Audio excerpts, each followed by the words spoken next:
지금 전 세계가 술렁이고 있습니다. 사우디 왕세자가 선언했습니다. 우리의 형제는 미국이 아닙니다. 중국도 일본도 아닙니다. 한국입니다. 3,200명의 기자가 일제히 얼어붙었습니다. 세계 최대 산유국이 형제로 선택한 나라. 총 한 발도 미사일 한 기도 없었습니다. 강대국들이 등을 돌린 바로 그 순간 한국은 반대 방향으로 걸어갔습니다. 도대체 무슨 일이 있었던 걸까요? 지금부터 그 충격적인 기록을 공개합니다. 시작 전 구독과 좋아요 한번 눌러주시면 영상 제작에 큰 힘이 됩니다. 그럼 시작하겠습니다. 당신이라면 어떻게 하시겠습니까? 전쟁이 터진 도시에서, 포탄이 떨어지는 사막에서 모든 나라가 짐을 싸고 도망치는 그 순간에 그 자리에 남은 나라가 있었습니다. 총도 없고 미사일도 없고 항공모함도 없는 나라였습니다. 저는 그때 그 나라를 비웃었습니다. 서열 17번째 나라가 뭘 할 수 있겠냐고. 하지만 그 나라는 제가 20년간 쌓아온 모든 계산을 한순간에 뒤집어 버렸습니다. 네, 바로 한국 이야기입니다. 안녕하세요. 저는 카림 알만수리입니다. 그날 아침도 저는 6시에 출근했습니다. 리야드 중심가 투자청 건물 15번째 층, 통유리 너머로 사막의 지평선이 붉게 물들고 있었습니다. 저는 커피 한 잔을 들고 창가에 서서 그 풍경을 바라봤습니다. 20년째 반복되는 아침이었습니다. 그런데 그날따라 이상하게 가슴이 두근거렸습니다. 비전 2030 핵심 파트너국 최종 선정 보고서를 왕세자께 올리는 날이었기 때문입니다. 20년 커리어의 정점이 될 날이었습니다. 저는 커피를 한 모금 마시고 책상으로 돌아왔습니다. 보좌관 파루크가 두툼한 서류 뭉치를 들고 들어왔습니다. 수석 분석관님, 최종 검토본입니다. 미국, 중국, 일본 순으로 정리했습니다. 저는 서류를 받아 첫 장을 넘겼습니다. 그런데 한 가지가 눈에 걸렸습니다. 한국 보고서는 보조 파트너군으로 분류해서 별도 첨부했습니다. 말씀하신 대로요. 저는 고개를 끄덕였습니다. 맞습니다. 제가 그렇게 지시했습니다. 한국은 핵심이 아니었으니까요. K-팝이나 수출하는 나라, 건설 노동자나 보내는 나라. 그 이상을 기대한 적이 없었습니다. 저는 한국 보고서를 서류 뭉치 맨 뒤로 밀어두고 첫 번째 장을 펼쳤습니다. 미국의 제안서는 화려했습니다. 첨단 방산 협력의 실리콘밸리 기술 이전, 나사와의 우주개발 협력까지. 숫자만 해도 수천억 달러에 달했습니다. 중국은 더했습니다. 1대1로의 연장선상에서 항구, 철도, 도시 인프라를 통째로 만들어주겠다는 제안이었습니다. 일본은 정밀 제조업과 수소 에너지 기술을 전면에 내세웠습니다. 저는 각 제안서에 점수를 매기며 생각했습니다. 역시 이 세 나라가 핵심이야. 나머지는 들러리지. 그때 파루크가 조심스럽게 말했습니다. 수석 분석관님, 한 가지 여쭤봐도 될까요? 한국 보고서 한번 자세히 보시는 게 어떨까요? 제가 읽어봤는데 의료 협력 부분이 꽤 구체적이더라고요. 저는 피식 웃었습니다. 파루크, 외교는 의료가 아니야. 돈이고 무기야. 한국이 우리한테 F-35를 팔 수 있어. 항공모함을 보내줄 수 있어. 의료가 아무리 좋으면 뭐가 달라지겠어. 파루크는 더 이상 말하지 않았습니다. 저는 다시 미국 제안서로 눈을 돌렸습니다. 그런데 그날 오후 전혀 예상치 못한 일이 생겼습니다. 왕실 측에서 연락이 온 것입니다. 보고서 제출을 일주일 미뤄달라는 내용이었습니다. 이유는 간단했습니다. 왕세자께서 직접 한 행사에 참석하고 싶으신데 그게 사흘 뒤라는 것이었습니다. 어떤 행사인지 궁금해서 확인해보니 저는 순간 멍해졌습니다. 한국 정부가 주최하는 행사였습니다. 1970년대 중동 건설 현장에서 일했던 한국 근로자 출신 어르신들을 초청해 수십 년 만에 사우디 땅을 다시 밟게 해드리는 감사 행사였습니다. 참석 인원은 23명. 규모도 작고 외교적으로도 별 의미가 없어 보였습니다. 저는 고개를 갸웃했습니다. 왕세자께서 왜 저런 행사에 직접 참석하시려는 걸까? 이해가 되지 않았습니다. 사흘 뒤 저는 그 행사장에 있었습니다. 왕세자를 수행하는 자리였기 때문입니다. 행사는 1970년대 한국 근로자들이 실제로 일했던 건설 현장 인근에서 열렸습니다. 지금은 그 자리에 번듯한 빌딩과 도로가 들어서 있었습니다. 23명의 한국 어르신들이 버스에서 내렸습니다. 70이 넘은 분들이 대부분이었습니다. 지팡이를 짚은 분도 계셨고 부축을 받아내리시는 분도 계셨습니다. 그런데 그분들이 그 땅에 발을 딛는 순간 이상한 일이 벌어졌습니다. 한 어르신이 그 자리에 멈춰 서셨습니다. 지팡이를 짚은 채 주변을 천천히 둘러보셨습니다. 수십 년 전 자신이 땀을 흘렸던 그 사막, 이제는 빌딩과 도로로 가득 찬 그 거리를.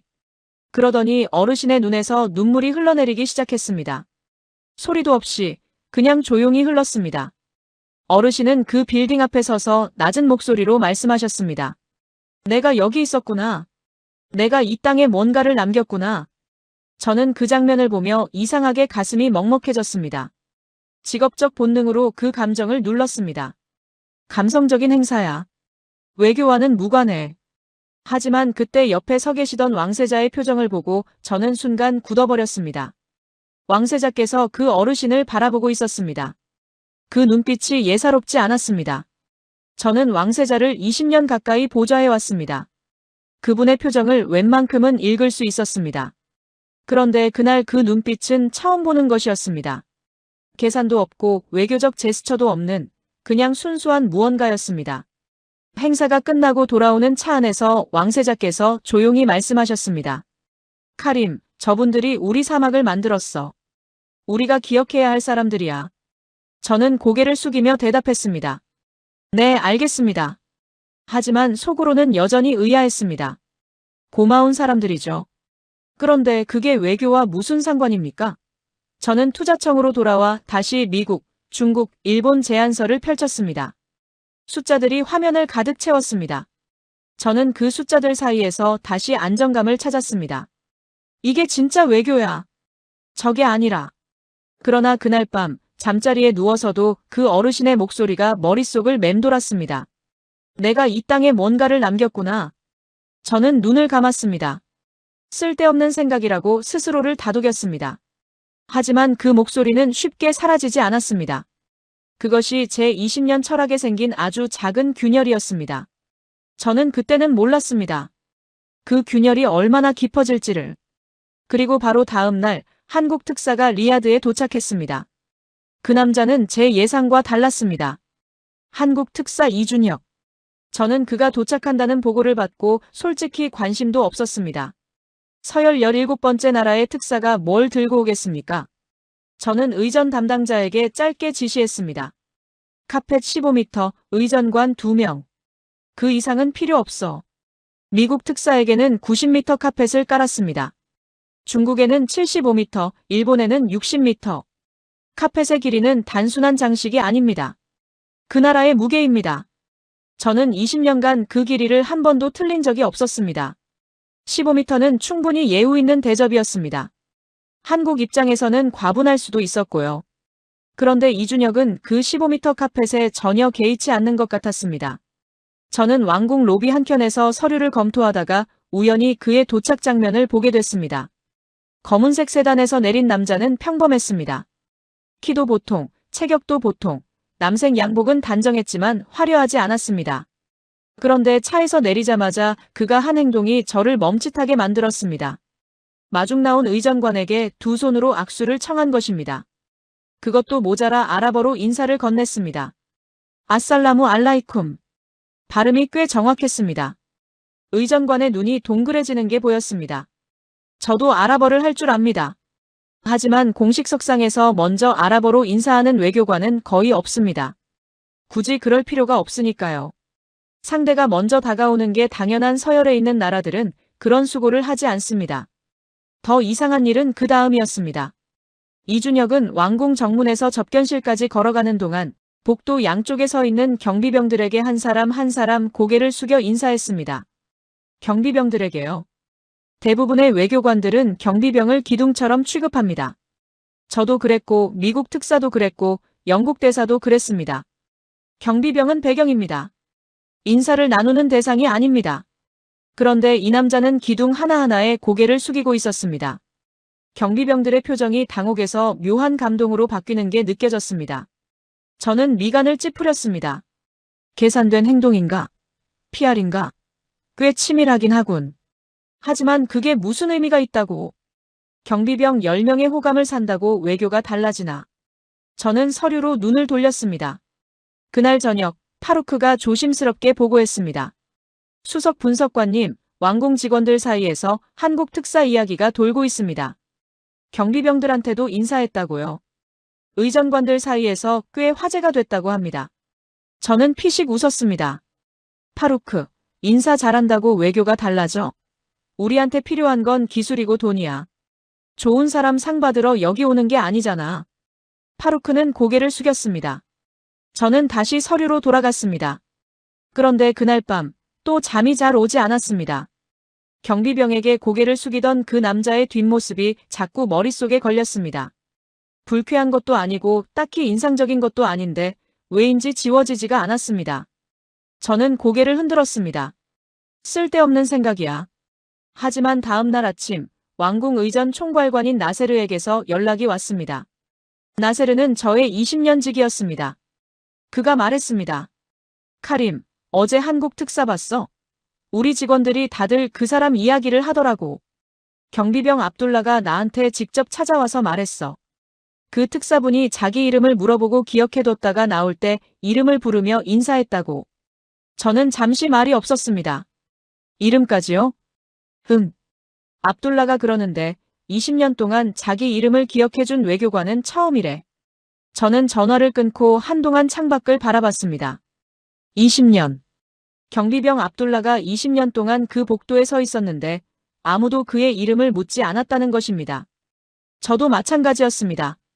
저는 그 복도를 수백 번 지나쳤지만 경비병의 이름 같은 건 생각해 본 적도 없었습니다. 묘한 감정이 스쳤습니다. 뭐라고 이름 붙이기 어려운 감정이었습니다. 저는 이내 고개를 흔들었습니다. 센티멘털해지지 말자. 이준혁이 좋은 사람인 건 알겠어. 그런데 외교는 좋은 사람이 이기는 게임이 아니야. 결국 숫자가 결정하는 거야. 저는 그렇게 믿었습니다. 그리고 그 믿음은 아직 무너지지 않았습니다. 아직은요. 진짜 시험은 그로부터 2달 뒤 리야드의 하늘이 검붉게 물드는 새벽에 시작됐습니다. 그날 새벽 3시 저는 폭발음에 잠에서 깼습니다. 처음에는 꿈인 줄 알았습니다. 그런데 두 번째 폭발음이 들렸습니다. 저는 침대에서 벌떡 일어나 창문으로 달려갔습니다. 리야드 동쪽 하늘이 시뻘겋게 물들어 있었습니다. 검은 연기가 굵은 기둥처럼 하늘로 솟구치고 있었습니다. 휴대폰이 미친 듯이 울리기 시작했습니다. 파루크였습니다. 수석 분석관님, 아람코입니다. 이란 혁명수비대 드론이 동부시설 3곳을 동시에 타격했습니다. 하루 생산량 절반이 멈췄습니다. 저는 옷을 입으며 짧게 말했습니다. 투자청으로 가. 차를 타고 이동하는 동안 리야드 시내는 이미 술렁이고 있었습니다. 사이렌 소리가 끊이지 않았고 도로 곳곳에 군용 차량이 움직이고 있었습니다. 저는 창밖을 보며 머릿속으로 빠르게 계산했습니다. 파트너국 선정 일정이 미뤄질 수 있다. 각국 대사관 반응을 확인해야 한다. 비전 2030 프로젝트에 차질이 생기면 안 된다. 외교관 밀집 지역인 알카일 거리를 지나는데 이상한 광경이 눈에 들어왔습니다. 건물들이 하나둘 불을 끄고 있었습니다. 미국 대사관, 영국 대사관, 프랑스 대사관. 어둠 속에서 창문들이 차례로 꺼져갔습니다. 저는 그 광경을 보며 씁쓸하게 웃었습니다. 역시 이익이 있을 때만 친구인 거구나. 전쟁 냄새가 나면 다 똑같군. 투자청에 도착해서 확인해보니 상황은 더 분명했습니다. 미국은 공습 6시간 만에 비필수 인원 철수를 선언했습니다. 세계 최강대국 사우디 무기 수입의 70%를 쥐고 있다던 그 미국이요. 영국은 4시간 만에 바레인으로 이동했습니다. 100년 혈맹이라더니 고작 4시간이었습니다. 독일, 프랑스, 일본도 줄줄이 문을 닫았습니다. 저는 파루크에게 각국 대사관 상황을 정리해 오라고 지시했습니다. 파루크가 보고서를 들고 들어왔을 때 저는 한 가지 항목에서 눈이 멈췄습니다. 한국 대사관 정상 운영 중. 저는 고개를 들었습니다. 이게 무슨 말이야? 오기야? 아닙니다. 확인했습니다. 한국 대사관만 불이 켜져 있습니다. 저는 자리에서 일어났습니다. 직접 확인하고 싶었습니다. 차를 타고 알카일 거리로 다시 나갔습니다. 어둠 속에서 대사관 밀집 지역을 천천히 지나쳤습니다. 파루크의 말이 맞았습니다. 미국도 영국도 프랑스도 불을 껐습니다. 그런데 그 어둠 속에서 혼자 불을 밝히고 있는 건물이 있었습니다. 태극기가 바람에 펄럭이고 있었습니다. 저는 차를 세웠습니다. 한동안 그 건물을 바라봤습니다. 다음 날 아침 한국 대사 임성환이 본국에 보낸 전문 내용이 정보망에 포착됐습니다. 파루크가 출력해서 가져왔습니다. 저는 그 문장을 천천히 읽었습니다. 리야드에는 현재 한국 건설 근로자 12,000명과 교민 4,700명이 체류 중입니다. 본관은 이들의 안전이 확보되기 전까지 이곳을 떠나지 않겠습니다. 저는 대한민국 국민 16,700명의 마지막 방패입니다. 마지막 방패. 저는 그 문장을 몇 번이나 다시 읽었습니다. 미국 대사는 6시간 만에 짐을 쌌습니다. 그런데 서열 17번째 나라의 대사는 16,700명의 마지막 방패가 되겠다고 선언했습니다. 말이 안 됐습니다. 계산이 맞지 않았습니다. 그로부터 이틀 뒤, 저는 리야드 남부산업단지를 지나다가 차를 세울 수밖에 없었습니다. 도로 한쪽에 대형 버스 12대가 멈춰 서 있었습니다. 그 옆에 수백 명의 사람들이 서 있었는데 절반은 안전모를 쓴 동양인이었고 나머지 절반은 아랍 전통 복장의 사우디 민간인이었습니다.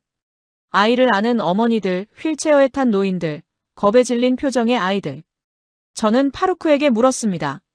저게 뭐야? 파루크가 내려서 확인하고 돌아왔습니다. 한국 건설사 버스입니다. 근처 주민들이 대피 수단이 없어서 발이 묶였는데 한국 근로자들이 자기 버스를 양보하고 있는 겁니다. 저는 차에서 내렸습니다. 섭씨 48도의 살인적인 열기가 얼굴을 덮쳤습니다.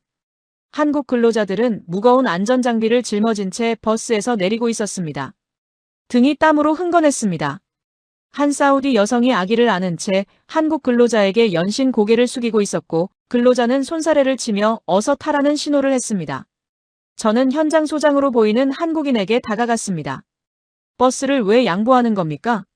당신들은 어떻게 대피하려고요? 그는 땀을 훔치며 담담하게 대답했습니다. 안전구역까지 4km입니다. 걸어가면 됩니다. 저 사람들은 아이들이 있어요. 우리보다 먼저 가야죠. 그리고 그는 동료들을 향해 소리쳤습니다. 출발합니다. 천천히 대열 유지하면서. 버스가 떠나고 한국 근로자 수백 명이 줄지어 사막 도로를 걸어가기 시작했습니다. 아지랑이가 피어오르는 뜨거운 아스팔트 위로 그들의 뒷모습이 점점 작아져 갔습니다. 저는 에어컨이 나오는 차 안에서 그 광경을 바라보며 아무 말도 하지 못했습니다. 그 중에 나이든 근로자 한 명이 눈에 들어왔습니다. 흰머리가 섞인 50대로 보이는 남자였습니다. 무거운 안전장비를 짊어지고 절뚝이듯 걸어가고 있었습니다. 누군가의 아버지였을 겁니다. 누군가의 남편이었을 겁니다. 그 사람이 왜 이 사막에 와 있는지, 집에 두고 온 가족이 누구인지 저는 알 수 없었습니다. 하지만 그 뒷모습은 쉽게 눈에서 지워지지 않았습니다. 파루크가 조심스럽게 말했습니다. 수석 분석관님, 저건 무슨 계산이 있는 걸까요? 저도 같은 생각을 하고 있었습니다. PR인가? 나중에 사우디 정부에 뭔가 요구하려고 저러는 건가? 하지만 아무리 생각해도 계산이 맞지 않았습니다. 48도에서 4km를 걷는 건 목숨을 거는 일이었습니다. 그 리스크를 감수할 만한 이익이 대체 무엇이란 말입니까? 차가 출발했습니다. 100m, 200m. 그들의 뒷모습이 점점 작아졌습니다. 저는 끝까지 고개를 돌리지 못했습니다. 그날 밤 저는 오랫동안 잠을 이루지 못했습니다. 불을 켠 대사관, 버스를 내준 근로자들, 4km를 걸어간 그 뒷모습들. 이것들이 제 파트너국 평가 매트릭스 어디에도 들어가지 않는다는 것을 저는 알고 있었습니다. 그런데 이상하게도 그 어떤 숫자보다 강하게 머릿속에 박혀 있었습니다. 저는 그 감정의 정체를 아직 몰랐습니다. 하지만 분명한 건 하나였습니다. 제 20년 철학에 금이 가고 있었습니다. 그리고 가장 큰 시험은 아직 시작도 하지 않았습니다. 왕세자의 둘째 아들 파이살이 사고를 당한 건 아람코 공습이 있고 나서 한 달쯤 지났을 때였습니다. 14살이었습니다. 왕궁 인근 도로에서 차량 충돌 사고가 났고 파이살은 즉시 리야드 왕립병원으로 이송됐습니다. 저는 처음에는 대수롭지 않게 생각했습니다. 왕실 경호 속에서 난 사고이니 과장된 보고일 수도 있었습니다. 그런데 1시간 뒤 날아온 의료진 보고서를 보고 저는 굳어버렸습니다. 다발성 장기 손상, 두개골 골절, 72시간 내 해외 최고 수준 병원 이송 필요. 지체 시 생명 보장 불가. 저는 보고서를 내려놓고 잠시 눈을 감았습니다. 파이사를 개인적으로 알고 있었습니다. 왕세자를 수행하다 몇 번 마주친 적이 있는 아이였습니다. 축구를 좋아하는 활달한 소년이었습니다. 그 아이가 지금 생사의 기로에 서 있다는 것이 쉽게 실감이 나지 않았습니다. 왕실은 즉각 움직였습니다. 저는 파루크와 함께 전 세계 최고 수준 병원들의 긴급 연락을 취하기 시작했습니다. 시간이 없었습니다. 72시간. 그 숫자가 머릿속에서 떠나지 않았습니다. 첫 번째는 미국 메이오 클리닉이었습니다. 세계 최고의 병원 중 하나였습니다. 답변은 4시간 만에 왔습니다. 현재 케이스 검토 결과 수술 성공 확률 22%로 추정됩니다. 당원 연간 성공률 지표에 부정적 영향을 미칠 수 있어 고위험 케이스 수용이 어렵습니다. 저는 그 문장을 읽고 한동안 말을 잇지 못했습니다. 성공률 지표. 14살 아이의 목숨을 병원 성적표로 재단하겠다는 겁니까? 저는 이를 악물고 다음 연락처로 넘어갔습니다. 독일 하이델베르크 대학병원. 유럽 최고의 외상센터 중 하나였습니다. 외국인 환자 수용 쿼터가 이번 분기 한도에 도달했습니다. 다음 분기 예약을 권장합니다. 다음 분기. 72시간이 급한 아이한테 다음 분기라고요. 저는 보고서를 책상에 내던졌습니다. 영국 왕립외상센터, 프랑스 피티의 살페트리에르 병원, 싱가포르 국립대학병원. 답변은 모두 비슷했습니다. 고위험 케이스 수용 불가, 일정 조율 불가, 장비 및 인력 부족. 저는 리스트를 하나씩 지워가며 점점 조여오는 압박감을 느꼈습니다. 그때 왕세자의 집무실에서 연락이 왔습니다. 직접 오라는 것이었습니다. 집무실에 들어서는 순간 저는 걸음을 멈출 뻔했습니다. 왕세자가 창가에 서서 바깥을 바라보고 있었습니다. 뒷모습이었는데 그것만으로도 알 수 있었습니다. 어깨가 내려앉아 있었습니다. 제가 20년 가까이 그분을 보좌하면서 한 번도 본 적 없는 모습이었습니다. 늘 꼿꼿하고 늘 단단하던 그 어깨가. 왕세자가 돌아보지 않고 말했습니다. 카림, 어디까지 됐어? 저는 조심스럽게 대답했습니다. 현재까지 주요 병원 6곳에 연락했습니다. 모두 거절 의사를 밝혔습니다. 왕세자가 천천히 돌아봤습니다. 눈이 충혈되어 있었습니다. 저는 그 순간 가슴이 무너지는 것 같았습니다. 강한 사람이 무너지는 모습은 그 어떤 장면보다 사람을 흔들어 놓습니다. 저는 아버지가 생각났습니다. 어릴 때 제가 크게 아팠던 적이 있었는데 그때 병원 복도에서 울던 아버지의 뒷모습이 떠올랐습니다. 왕세자도 지금 그냥 한 아이의 아버지였습니다. 계속 찾아. 그게 전부였습니다. 저는 고개를 숙이고 집무실을 나왔습니다. 복도를 걸으며 파루크에게 전화했습니다. 리스트에 남은 곳 다 연락해. 일본, 캐나다, 호주, 이스라엘까지. 다 해봐. 파루크가 잠시 망설이더니 말했습니다. 수석 분석관님, 한국은요? 저는 잠깐 멈칫했습니다. 한국. 솔직히 기대하지 않았습니다.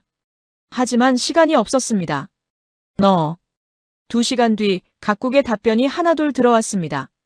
일본은 실패 시 책임 문제를 이유로 사실상 거절이었습니다. 캐나다와 호주도 마찬가지였습니다. 저는 리스트를 보며 손이 떨렸습니다. 72시간 중 이미 24시간이 지나고 있었습니다. 그때 파루크가 들어왔습니다. 표정이 달랐습니다. 수석 분석관님, 한국에서 왔습니다. 저는 파루크의 손에서 출력물을 받아들었습니다. 서울대학교 병원 외상외과 하준서 교수. 회신은 짧았습니다. 단 3줄이었습니다. 수술 가능합니다. 반드시 해내겠습니다. 22%는 포기할 이유가 아니라 78%를 우리 손으로 채워야 할 이유입니다. 의료팀이 지금 인천공항으로 출발합니다. 저는 그 문장을 3번 읽었습니다.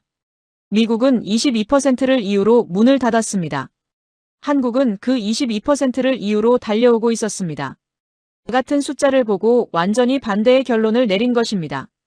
저는 파루크에게 말했습니다. 왕실 경호 차량 준비해. 공항 에스코트. 파루크가 나가고 저는 혼자 사무실에 앉았습니다. 창밖으로 리야드의 저녁 하늘이 붉게 물들고 있었습니다. 저는 그 하늘을 바라보며 이상한 감정에 휩싸였습니다. 기대감인지 불안감인지 아니면 그 둘이 뒤섞인 무언가인지 알 수 없었습니다. 78%를 우리 손으로 채우겠다고요. 저는 그 문장이 자꾸 머릿속에서 맴돌았습니다. 20년간 저는 숫자 앞에서 물러서지 않는 사람이었습니다. 그런데 그 한 문장이 왜인지 제 심장 어딘가를 건드렸습니다. 설명할 수 없는 방식으로. 한국 의료팀이 리야드에 도착한 건 인천을 출발한 지 18시간 만이었습니다. 저는 공항에 직접 나갔습니다. 왕실 경호 차량 4대가 대기하고 있었습니다. 입국장 문이 열리고 11명이 걸어 나왔습니다. 저는 자신도 모르게 그들을 훑어봤습니다. 팀장인 하준서 교수는 예상보다 젊어 보였습니다. 40 중반쯤 됐을까요? 키가 크지도 않았고 인상이 강렬하지도 않았습니다. 긴 비행에 지쳐 보였지만 눈빛만은 달랐습니다. 흔들림이 없었습니다. 저는 그에게 다가가 악수를 청했습니다. 멀리서 와주셔서 감사합니다. 카림 알만수리입니다. 하준서 교수가 악수를 받으며 말했습니다. 파이살 왕자님 상태 브리핑 이동하면서 받겠습니다. 시간이 없습니다. 차에 오르자마자 그는 의료 서류를 펼쳤습니다. 조수석에 앉은 팀원이 태블릿으로 현지 의료진의 소견서를 보여줬습니다. 하준서 교수는 서류를 넘기며 짧게 질문을 던졌고 팀원들은 빠르게 답했습니다. 저는 그 광경을 뒤에서 바라봤습니다. 18시간 비행을 마치고 내린 사람들이 맞나 싶었습니다. 피곤함 같은 건 보이지 않았습니다. 병원에 도착하자 현지 의료진이 기다리고 있었습니다. 브리핑은 20분 만에 끝났습니다. 하준서 교수가 팀원들을 둘러보며 말했습니다. 2시간 후에 시작합니다. 각자 준비하세요. 수술실 문이 닫혔습니다. 저는 복도 의자에 앉았습니다. 그때부터가 가장 길었습니다. 1시간이 지났습니다. 2시간이 지났습니다. 저는 자리에서 일어나 복도를 걷다가 다시 앉기를 반복했습니다. 파루크가 커피를 가져왔지만 한 모금도 넘기지 못했습니다. 왕세자는 수술실에서 2개 층 위에 있는 별도 대기실에 계셨습니다. 저는 중간에 한번 올라가 봤습니다. 왕세자는 소파에 앉아 2 손을 모으고 있었습니다. 기도하고 있었습니다. 저는 아무 말도 하지 못하고 조용히 내려왔습니다. 5시간이 지났습니다. 수술실 안에서 무슨 일이 벌어지고 있는지 저는 알 수 없었습니다. 그냥 기다리는 것밖에 할 수 없었습니다. 그때 문득 그 회신 문장이 다시 떠올랐습니다. 78%를 우리 손으로 채워야 할 이유입니다. 저는 그 말을 되새기며 생각했습니다. 저 수술실 안에서 지금 그걸 하고 있는 거겠지. 숫자를 뒤집으려고. 8시간이 지났습니다. 복도에 앉아있던 파루크가 조용히 말했습니다. 수석 분석관님, 저도 기도해도 될까요? 저는 그를 바라봤습니다. 파루크는 평소에 그런 말을 하는 친구가 아니었습니다. 저는 고개를 끄덕였습니다. 나도 하고 있어. 11시간이 지났습니다. 그때 수술실 안에서 잠깐 웅성거리는 소리가 들렸습니다. 저는 벌떡 일어났습니다. 파루크도 일어났습니다. 하지만 문은 열리지 않았습니다. 저는 다시 주저앉았습니다. 심장이 쿵쾅거렸습니다. 20년간 수많은 협상 테이블에서 긴장해 본 적이 있었지만 이런 종류의 긴장은 처음이었습니다. 숫자가 없는 긴장이었습니다. 결과를 통제할 수 없는 무력함이었습니다. 새벽 4시였습니다. 수술이 시작된 지 14시간이 지났을 때 수술실 문이 열렸습니다. 하준서 교수가 마스크를 내리며 걸어 나왔습니다. 저는 그의 얼굴을 읽으려 했습니다. 표정을 알 수가 없었습니다. 너무 지쳐 있었습니다. 눈 아래 그림자가 짙었고 수술복은 땀으로 젖어 있었습니다.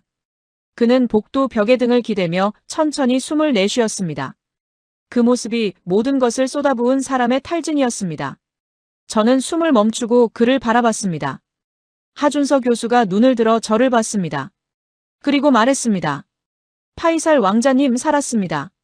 저는 그 자리에서 무너졌습니다. 아 하는 소리가 절로 나왔습니다.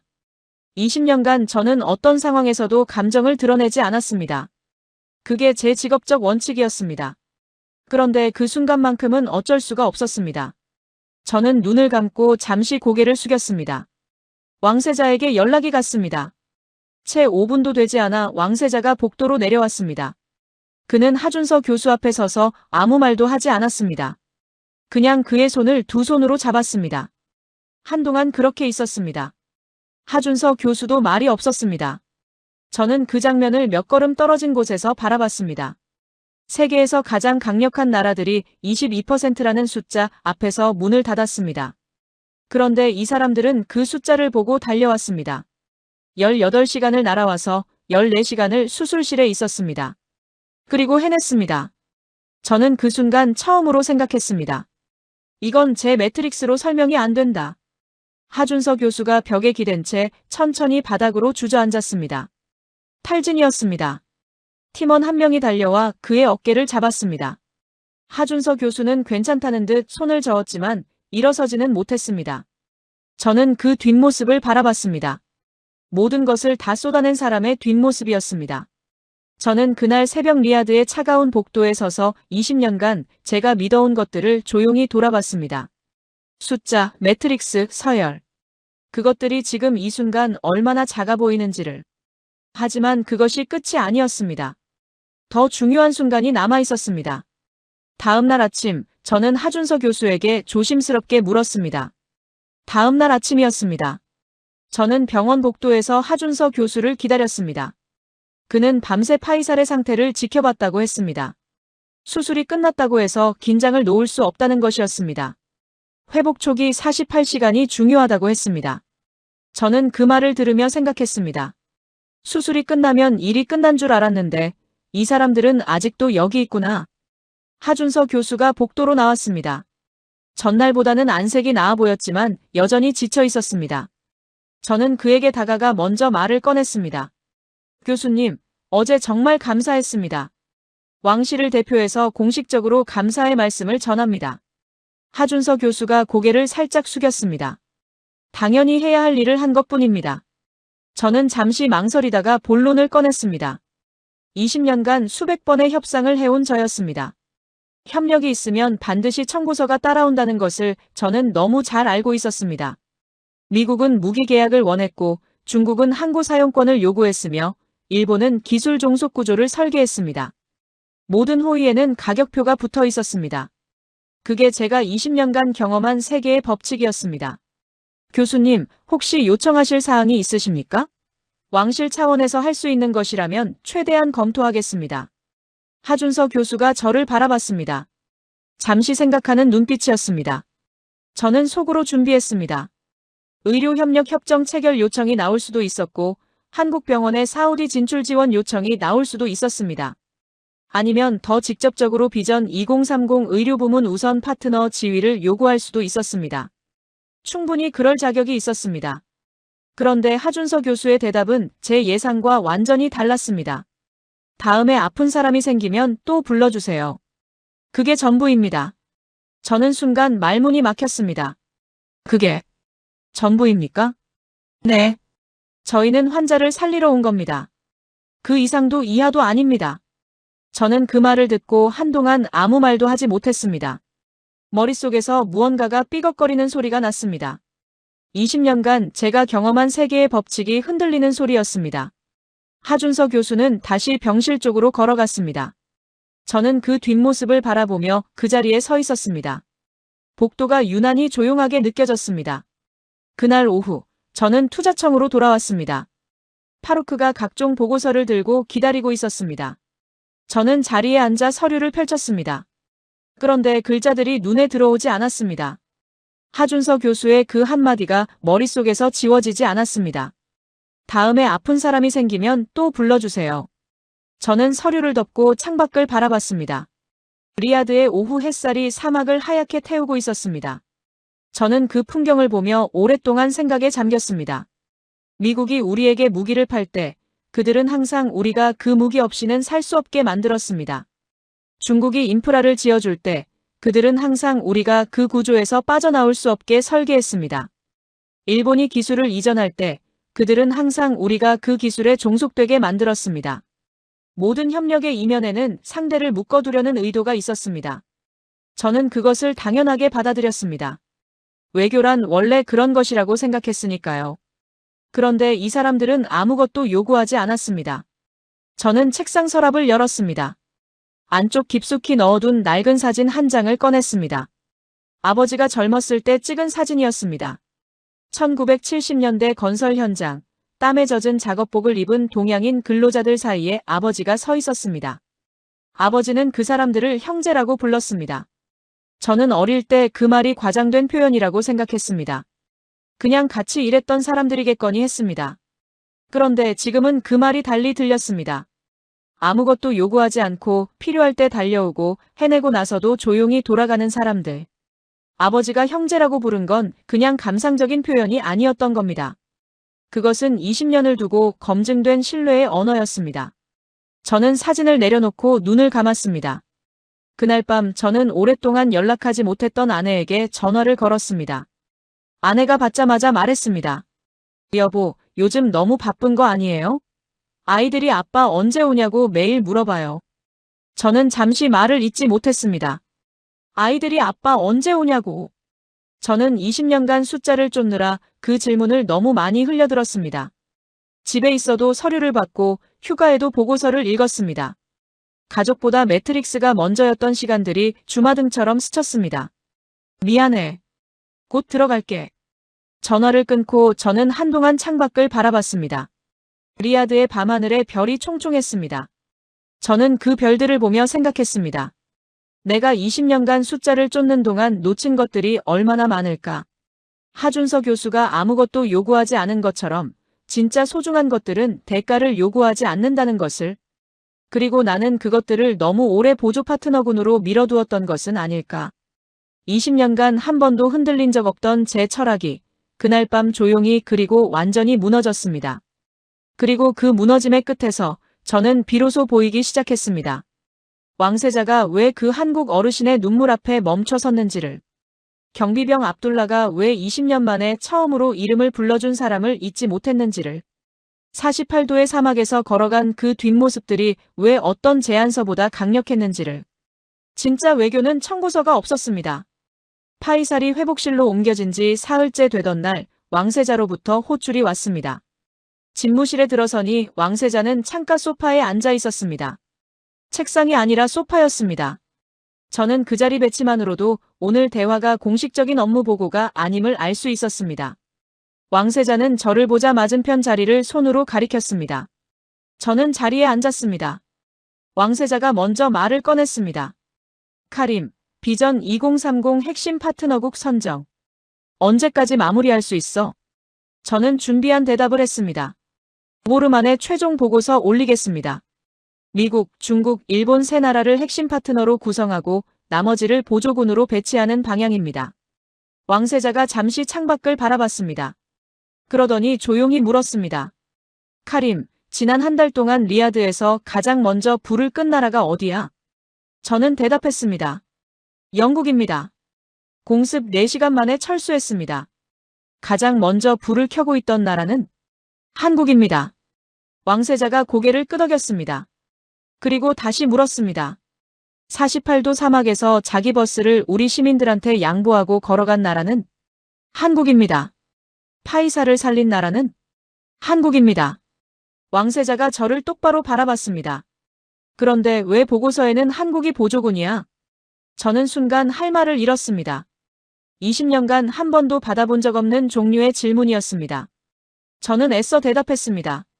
투자 규모와 기술 수준을 종합적으로 평가했을 때 미국과 중국에 비해 전략적 비중이 낮다는 판단이었습니다. 왕세자가 잠시 침묵했습니다. 창밖으로 리야드의 오후 햇살이 강렬하게 쏟아지고 있었습니다. 집무실 안이 조용했습니다. 그 침묵이 길게 느껴졌습니다. 왕세자가 천천히 말했습니다. 카림, 전쟁이 나면 옆에 있어주는 나라가 동맹이야. 계약서에 서명한 나라가 아니라. 우리 아이가 죽어가고 있을 때 달려온 나라가 형제야. 성공률 지표 걱정하며 문 닫은 나라가 아니라. 저는 아무 말도 하지 못했습니다. 왕세자가 자리에서 일어났습니다. 보고서 다시 써. 기준을 바꿔서. 저는 고개를 숙이고 집무실을 나왔습니다. 복도를 걸으며 왕세자의 말이 머릿속에서 맴돌았습니다. 전쟁이 나면 옆에 있어주는 나라. 저는 그 말이 단순한 감상이 아니라는 것을 알고 있었습니다. 왕세자는 늘 그런 분이었습니다. 감정적으로 보이는 말 속에 가장 냉철한 판단이 들어있는 분이었습니다. 그로부터 열흘 뒤 각국에서 마지막 로비가 시작됐습니다. 미국 국무부 중동 특별보좌관 마이클 브래드포드가 리야드에 왔습니다. 저는 그와 오래 알고 지낸 사이였습니다. 그는 회의실에 앉자마자 두꺼운 제안서를 펼쳤습니다. F-35 추가 공급, 패트리어트 미사일 시스템 업그레이드, 실리콘밸리 기술 기업 공동 투자. 숫자만 해도 수천억 달러였습니다. 브래드포드는 자신만만한 표정으로 말했습니다. 카림, 이번엔 확실하게 준비했어. 사우디가 원하는 건 다 들어있어. 저는 고개를 끄덕이며 서류를 받았습니다. 그리고 말했습니다. 검토해보겠습니다. 브래드포드가 눈썹을 치켜 올렸습니다. 검토. 카림, 이 규모면 검토할 것도 없지 않아? 저는 미소를 지으며 대답했습니다. 예전에는 그랬겠죠. 브래드포드가 뭔가 이상하다는 눈빛으로 저를 바라봤습니다. 저는 더 이상 말하지 않았습니다. 일본과 중국의 로비도 비슷했습니다. 모두가 숫자를 들고 왔습니다. 더 크고 더 화려한 숫자들이었습니다. 한 달 전이었다면 저는 그 숫자들 앞에서 마음이 흔들렸을 겁니다. 하지만 지금은 달랐습니다. 저는 그 숫자들을 보면서 다른 장면들을 떠올렸습니다. 어둠 속에서 홀로 불을 켜고 있던 태극기, 48도의 아스팔트 위를 걸어가던 뒷모습들, 수술실 벽에 등을 기대고 천천히 주저앉던 하준서 교수, 그리고 아무것도 요구하지 않았던 그 짧은 한마디. 다음에 아픈 사람이 생기면 또 불러주세요. 저는 각국의 최종 제안서를 정리해서 왕세자에게 올렸습니다. 그리고 별도로 한 장을 추가했습니다. 제가 직접 쓴 메모였습니다. 지난 한 달간 제가 목격한 것들을 있는 그대로 적었습니다. 숫자 없이, 평가 지표 없이, 그냥 제가 본 것들을 그대로. 사흘 뒤 왕세자로부터 결정이 내려왔습니다. 전 세계 78개국 3,200명의 기자를 초청한 공식 기자회견을 열겠다는 것이었습니다. 저는 그 규모를 듣고 직감했습니다. 이건 단순한 파트너십 발표가 아니다. 왕세자가 직접 전 세계에 선언하려는 것이다. 기자회견 당일, 저는 무대 옆 통로에 서 있었습니다. 플래시가 폭풍처럼 터졌습니다. 왕세자가 연단에 올랐습니다. 준비된 연설문을 옆으로 밀어두더니 카메라를 똑바로 바라보며 입을 열었습니다. 오늘 저는 전 세계에 한 가지를 선언하고자 합니다. 사우디아라비아가 국가의 명예를 걸고 선택한 형제. 그것은 미국도 중국도 일본도 아닙니다. 바로 대한민국입니다. 프레스센터가 한순간 얼어붙었습니다. 그리고 3,200명의 기자가 동시에 술렁였습니다. 저는 그 순간 눈이 뜨거워지는 것을 느꼈습니다. 20년간 단 한 번도 없었던 일이었습니다. 저는 눈을 감았습니다. 무대 한켠에 이준혁 특사가 서 있었습니다. 그는 왕세자의 선언을 들으며 조용히 고개를 숙였습니다. 눈을 감은 채로. 저는 그 모습을 보며 그가 무슨 생각을 하는지 알 것 같았습니다. 아마 그의 아버지가 떠올랐겠죠. 수십 년 전 이 사막에서 땀을 흘렸던 그 세대가. 그들이 뿌린 씨앗이 지금 이 순간 꽃을 피우고 있었습니다. 저는 그제야 깨달았습니다. 외교는 순간이 아니었습니다. 쌓이는 것이었습니다. 한 세대가 뿌린 씨앗이 다음 세대에서 나무가 되는 것이었습니다. 한국은 그것을 알고 있었습니다. 저는 몰랐고요. 기자회견이 끝나고 저는 한동안 그 자리를 떠나지 못했습니다. 플래시 세례가 잦아들고 기자들이 빠져나가도 저는 무대 옆 통로에 서 있었습니다. 텅 비어가는 프레스센터를 바라보며 지난 몇 달을 되짚었습니다. 아람코 공습이 있던 새벽 어둠 속에서 홀로 불을 켜고 있던 태극기, 48도의 아스팔트를 걸어가던 뒷모습들, 수술실 벽에 등을 기대고 주저앉던 하준서 교수, 그리고 아무것도 요구하지 않았던 그 짧은 한마디. 그 장면들이 파노라마처럼 펼쳐졌습니다. 저는 패자가 아닙니다. 하지만 오랫동안 틀린 기준으로 세상을 바라봤다는 것은 인정해야 했습니다. 그로부터 2달 뒤, 저는 생애 처음으로 한국을 방문했습니다. 공식적인 일정이 아니었습니다. 왕실 업무도 아니었습니다. 그냥 제가 직접 가보고 싶었습니다. 20년간 보고서로만 봐온 나라를 두 눈으로 확인하고 싶었습니다. 저는 서울에 도착해서 사흘을 보냈습니다. 첫날은 시내를 걸어 다녔습니다. 번화한 거리, 깨끗한 지하철, 새벽에도 불이 켜진 병원들. 두 번째 날은 하준서 교수를 만났습니다. 그는 수술 이후에도 여러 번 연락을 해왔었습니다. 파이살의 회복 상태를 묻는 연락이었습니다. 청구서는 여전히 없었습니다. 그런데 사흘째 되던 날, 저는 예상치 못한 자리에 있었습니다. 서울 외곽의 작은 마을 회관이었습니다.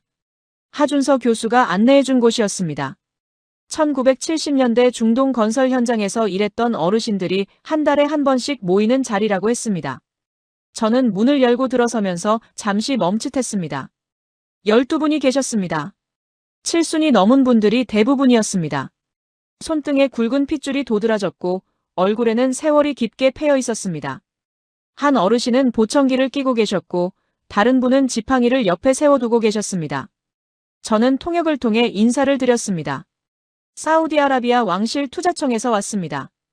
여러분이 그 시절 우리 사막에서 일하셨다는 것을 알고 있습니다. 어르신들이 서로 눈을 마주쳤습니다. 그러더니 한 어르신이 통역을 통해 물으셨습니다. 사우디에서 직접 왔다고요? 네, 그렇습니다. 잠시 침묵이 흘렀습니다. 그러더니 그 어르신이 천천히 말씀하셨습니다. 그때 우리가 지은 건물들이 아직 있나요? 저는 가슴이 먹먹해졌습니다. 그 질문 하나에 50년이 담겨 있었습니다. 젊음을 바쳐 세운 건물이 아직 그 자리에 있는지, 자신이 흘린 땀이 어딘가에 남아있는지를 50년 동안 궁금해하셨던 겁니다. 저는 대답했습니다. 있습니다. 지금도 그 자리에 있습니다. 그리고 그 건물 앞을 지날 때마다 우리는 그것을 누가 지었는지 압니다. 어르신의 눈에 눈물이 맺혔습니다. 말씀을 잊지 못하셨습니다. 옆에 앉은 어르신이 조용히 손을 잡아드렸습니다. 저는 그 장면을 보며 눈을 내려깔았습니다. 눈이 뜨거워졌습니다. 저는 그 자리에서 비로소 이해했습니다. 한국이 사우디에서 한 일들은 계획된 외교 전략이 아니었습니다.